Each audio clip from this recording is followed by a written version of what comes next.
teman-teman, perkenalkan nama saya Budiman dari jurusan Teknik Informatika. Di video kali ini, saya akan menjelaskan tentang rangkaian-rangkaian yang saya buat menggunakan Cisco Packet Tracer.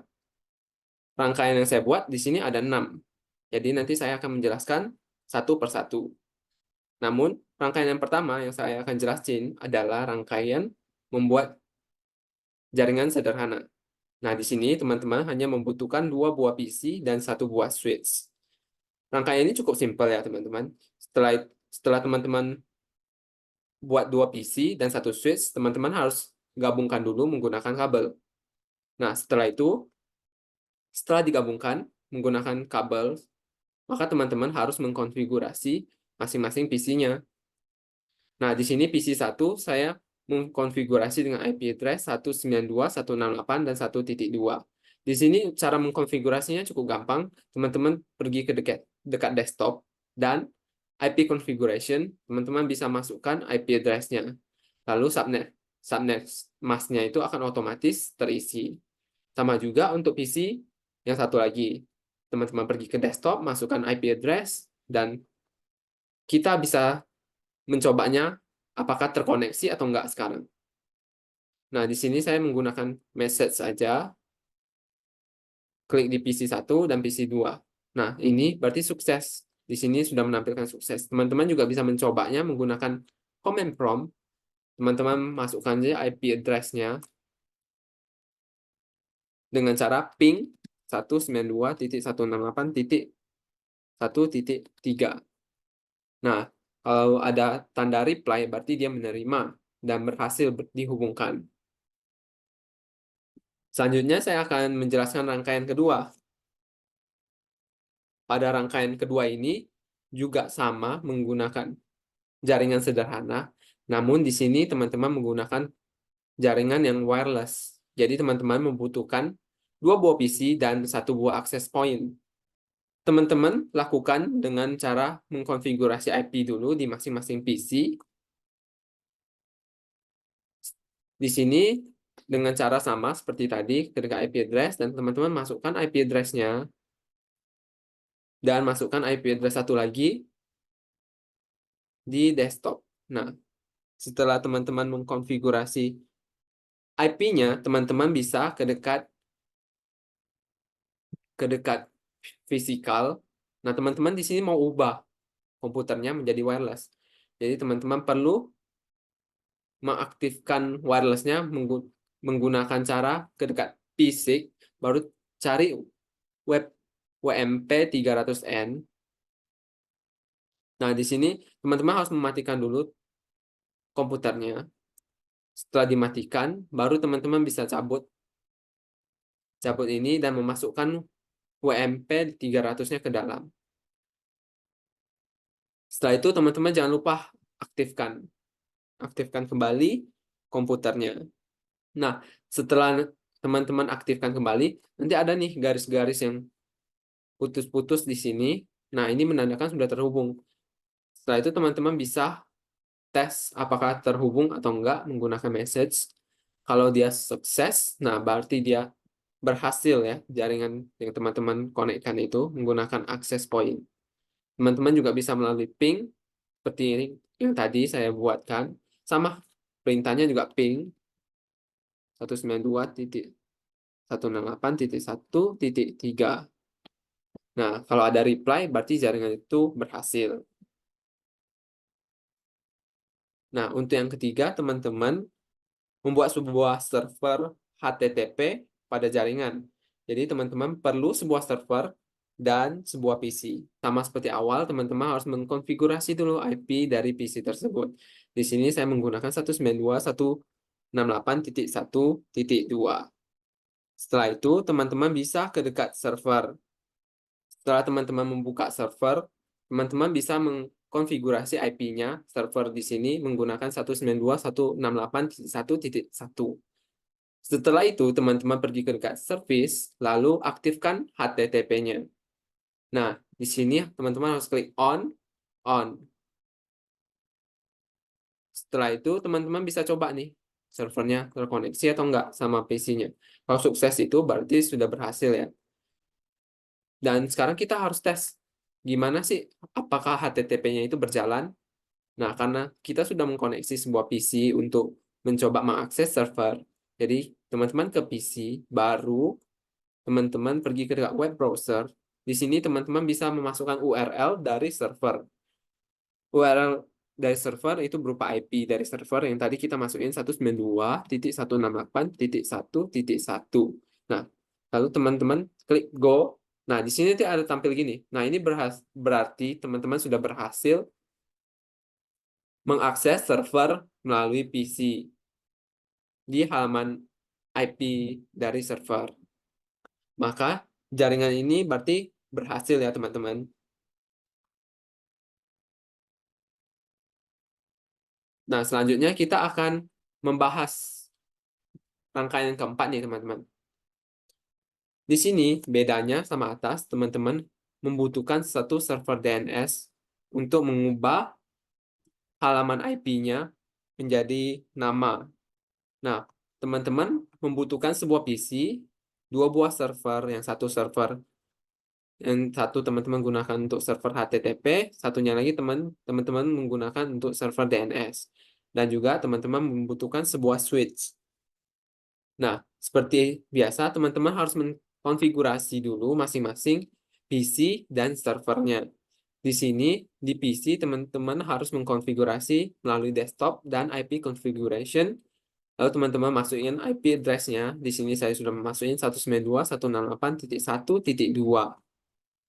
Dan juga servernya, server HTTP-nya, teman-teman harus juga konfigurasi sama caranya. Di sini saya memasukkan IP konfigurasinya itu 192.168.1.3 dan IP untuk DNS-nya itu 192.168.1.4. Nah, setelah itu teman-teman harus mengkonfigurasi DNS servernya. Jadi teman-teman klik server DNS-nya, lalu ke dekat service. Setelah dekat service, teman-teman pergi ke DNS karena kita mau menggunakannya sebagai server DNS. Jadi di sini teman-teman bisa memasukin nama apa sih yang teman-teman mau gunakan untuk IP address yang dapat diakses oleh komputer. Nah, ini akses ini sebagai halaman dari server tersebut, sehingga nanti PC bisa mengaksesnya. Nah, di sini saya membuat namanya, yaitu teman-teman bebas ya memilih mau namanya apa. Tapi saya memasukkan dengan nama contoh. Contoh dan address-nya itu di dekat server HTTP-nya. Jadi saya menggunakan address 192.168.1.3 yaitu dari server HTTP-nya. Jadi kalau nanti PC mau mengakses halaman itu, PC tinggal sama, kita harus mengakses ke dekat web browser terlebih dahulu. Nah, sini teman-teman pergi ke dekat web browser. Yang tadi kita akan memasukkan IP address dari komputer, dari server, yaitu 192.168.1.1. Nah, sekarang berbeda nih teman-teman. Karena kita sudah memasukkan server DNS, jadi kita tinggal mengakses dengan nama yang kita buat tadi, yaitu contoh.com.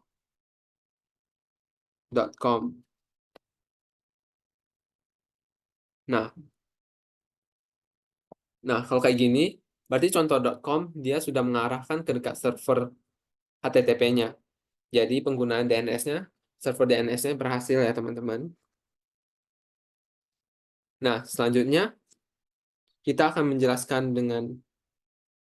pada rangkaian kelima. Pada rangkaian kelima ini kita akan membuat server DHCP. Nah, di sini teman-teman membutuhkan 5 buah PC, 1 buah switch, dan 1 buah server. Nah, setelah itu teman-teman harus klik pada server, lalu ke service. Setelah ke service, teman-teman pilih, karena kita mau membuat server DHCP, jadi teman-teman pilih DHCP.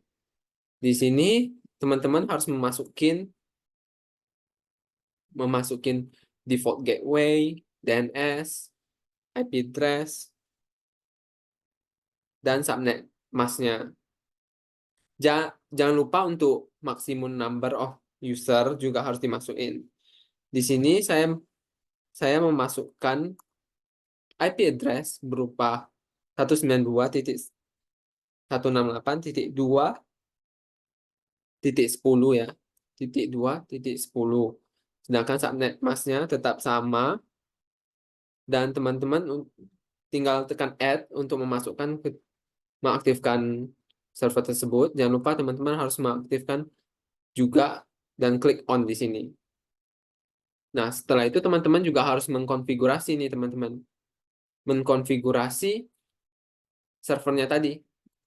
Nah, di sini saya mengkonfigurasi menggunakan IP address 192.168.2.1 dengan subnet mask 255.255.255.0. Nah, setelah itu teman-teman bisa ke dekat PC-nya. Di sini kita harus mengkonfigurasi IP address-nya, namun bedanya karena kita sudah menggunakan DHCP, jadi teman-teman klik pilih DHCP, maka dia akan otomatis memasukkan IP address masing-masingnya di dalam PC tersebut. Teman-teman ulangin ke semua PC, sampai 5 PC-nya semuanya sudah teman-teman ubah menjadi DHCP. Nah, setelah itu kita akan tes nih, apakah udah berhasil terhubung atau enggak. Nah, jika sudah berhasil, maka rangkaian ini udah berhasil ya. Teman-teman bisa lakukan cek juga melalui ping menggunakan command prompt. Nah, untuk rangkaian selanjutnya adalah rangkaian simulasi routing. Nah, di sini teman-teman membutuhkan sebuah router, 2 buah switch, dan 2 buah PC. Nah, teman-teman perlu dulu konfigurasi masing-masing PC. Di sini PC 1 saya konfigurasi dengan IP address 192.168.1.1 dan subnet masknya 255.255.255.0 dan default gateway-nya itu 192.168.1.5. Sedangkan PC satunya lagi saya mengkonfigurasi dengan IP address yaitu 10.0.01 dengan subnet mask 255.000 dengan default gateway 10.005. Nah, teman-teman pada saat untuk menghubungkan ke routernya, teman-teman pada saat pengkabelan teman-teman harus ingat kabel mana yang teman-teman masukkan. Setelah teman-teman harus mengingatnya, teman-teman pergi ke dekat konfigurasi router. Di menu konfigurasi, teman-teman memasukkan fast Ethernet-nya. Di sini yang tadi teman-teman hafalin itu, teman-teman masukin di sini. Nah, misalnya tadi teman-teman memasukkan di kabel fast Ethernet 0.0. Nah, itu IP address yang mana? Teman-teman harus tahu. Nah, di sini karena yang tadi fast Ethernet 0-nya saya memasukkan default gateway-nya dari yang 10.0.01, maka saya memasukkan IP address yaitu 10.0.05. Sedangkan di fast Ethernet satunya itu merupakan IP address yang sampingnya, berarti 192.168.1.5. Ini gunanya untuk apa? Biar nanti routernya dapat mengakses dan memberi akses ke masing-masing komputernya. Di sini teman-teman kalau sudah masukkan, teman-teman bisa cek apakah dia berhasil atau enggak. Di sini teman-teman bisa uji menggunakan message langsung. Di sini teman-teman bisa lihat bahwa sudah sukses, ataupun teman-teman bisa melakukan menggunakan ping, menggunakan command prompt.